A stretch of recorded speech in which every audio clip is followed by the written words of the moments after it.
Today we are going to talk about secundal harmony. So this is harmony based on seconds, the interval of a second instead of the interval of a third.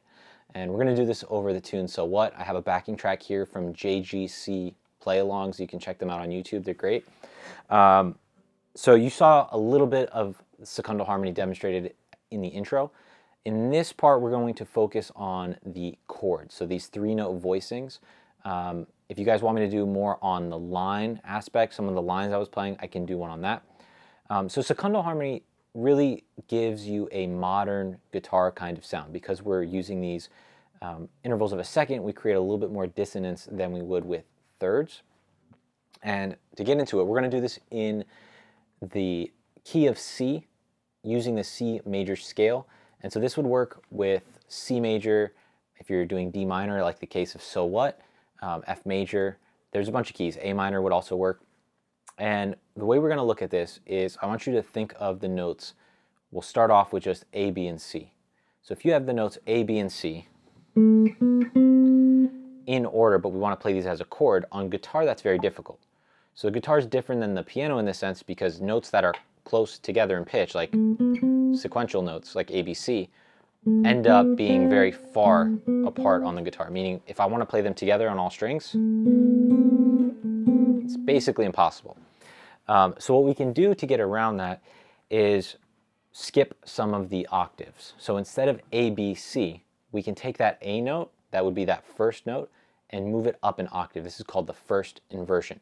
And we're just going to be looking at first inversion secundal harmony today. I know it's a mouthful. So our first note is going to be this B on the third string, and then C on the second string, and then A on the first string. When we play it together like this, we have this voicing here. And if we want to imagine like D as the bass, right? But it also works if we have F as the bass. Gives us like a sharp 11 type sound. So let's just move along with that. So if we have B, C, A, each of these notes on each string has to move up to its next note in the C major scale. So B moves up to C, and then C on the second string moves up to D, and then A moves up to B. Now, if this is the first time you're seeing this, what I would do is continue that process yourself. I'll play through the voicings here to check it, but the best way to learn it is to just explore this on the guitar and start moving it up.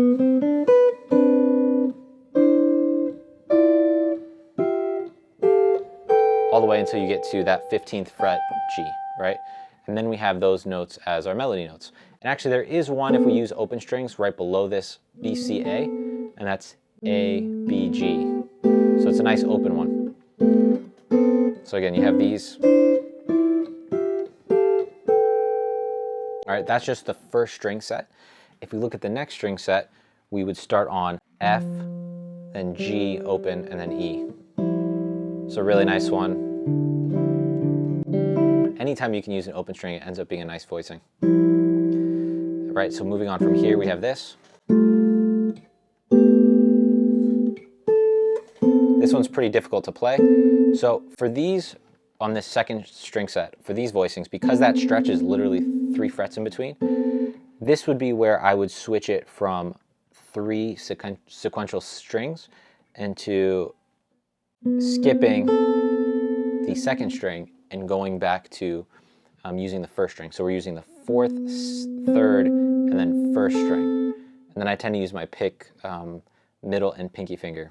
And then that. moving up from there, we had B as the top. I switch back to the 3-string set, right? And then going up from there, we have this one. So back to the skip.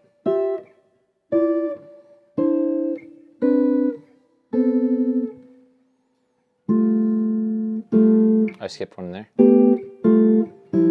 Yeah, so 1, 2, 3, 4, 5, 6. There you go. So those are all the voicings on the next string set. And that is where I would stop for the voicings first until you get those under your belt. And I'll give you a few ways to practice this and go through it. So assuming you've worked these out and you generally know where they are, there's a few tips I have for you. First tip is remembering them. So because we have a lot of voicings, and if you're practicing on something like So What, you're going to use this in 2 different keys, right? And so the way I visualize them is I have a voicing, 2 voicings for our minor type chords, and then we have one voicing for the major type sound. So what do I mean by that? So if we're thinking the key of C, we have A minor, we have D minor as our 6 chord and our 2 chord, and then I could think of C and F. So the relative majors of those minor chords. And what that lets me do is for the minor voicing, so if I'm thinking of, say, A minor, if the melody is a root, so if A minor and I have A, I use this voicing. So this voicing works anytime I want a minor chord where that top note is my root. So A minor, I play that.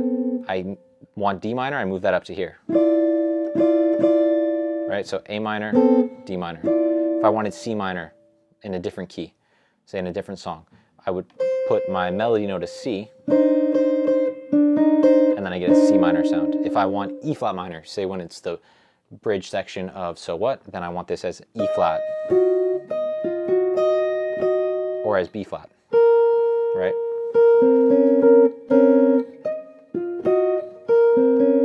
So that's how I would learn that voicing. So we do the same thing. So this is for minor. We use that voicing for our root as the melody. And then when we have the 9th as the melody for those minor chords, for A minor or D minor, I use this voicing, the next one in the sequence. And this one's probably my favorite of all the voicings. So if I want A minor 9, or if I'm on A minor and I want that 9th, I play that voicing. If it's a D minor and I have E on the top, I play that voicing. Right? Again, you can move that around. And then we have one more voicing in here, which is just these 3 notes. I do it with my ring, index, pinky, but you could use just these 3 fingers and not use the pinky. And then this is anywhere our root is a major note. So C, C major, and then also on F major, meaning F as the top note, or G, G major. So C major, F major, G major. And so if you know your keys or the chords in your key, it should be pretty easy. All we're doing is using either the 2 or the 6 for the minor type voicings. And we had 2 of those, this one for the root, this one for the 9th, and then 1 voicing for our 3 major type chords, C, F, or G. So C, F, or G. And that gives you all of the different secundal harmony groupings.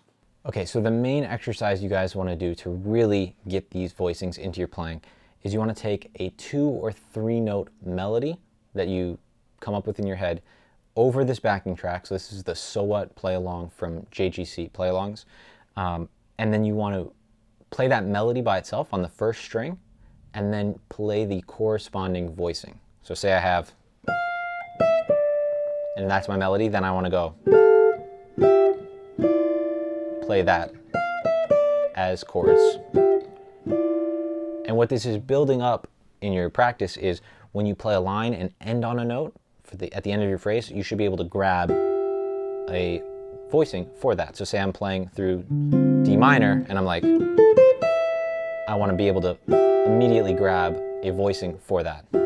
Maybe before you grab this one, and now you just have another option. So I'm going to demonstrate some of that over this play along.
short, this will be our first part 1.